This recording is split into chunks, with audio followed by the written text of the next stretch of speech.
So Jack has discovered that he alone knows the Beatles catalog suddenly in this universe.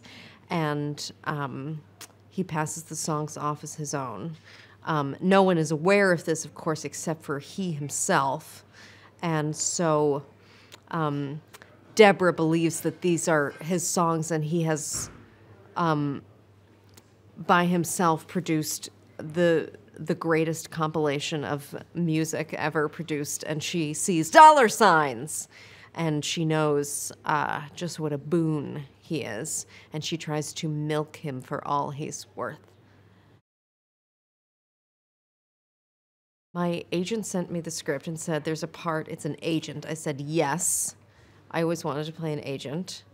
I happen to love all of my agents very much, and we're very close.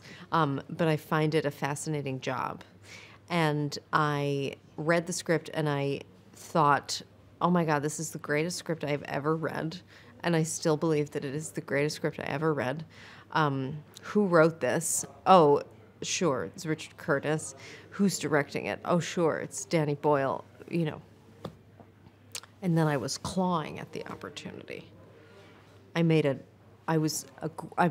bald, graceless grab at this opportunity because, oh my gosh, it's the greatest idea of a movie I've ever heard, greatest execution of a script I've ever seen, and a director who is completely unique and completely incredible. So, yeah, I wanted to be a part of it.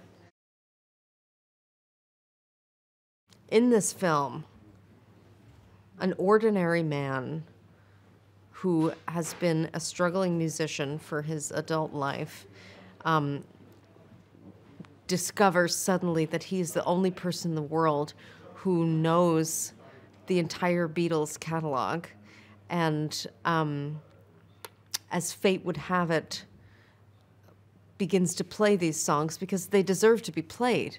And he gets swept up in a collision course with fame and stardom because the songs are just so damn good, as we all know.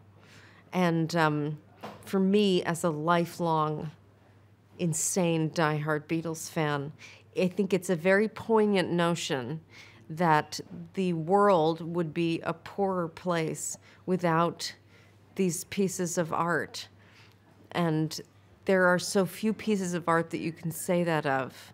But to imagine the world without the Beatles catalog is like imagining a world without, you know, a peacock or a bird of paradise or something, or a rainbow. It's like we'd survive, but it would be less colorful and less poignant.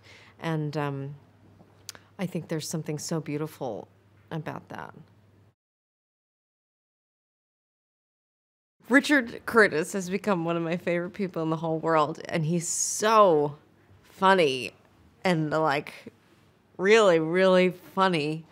And his movies are hilarious as well, but they are grounded in the most heart and romanticism and kindness and celebration of human joy and connection in the world, which is what has made them so not only popular when they arrive, but so lasting.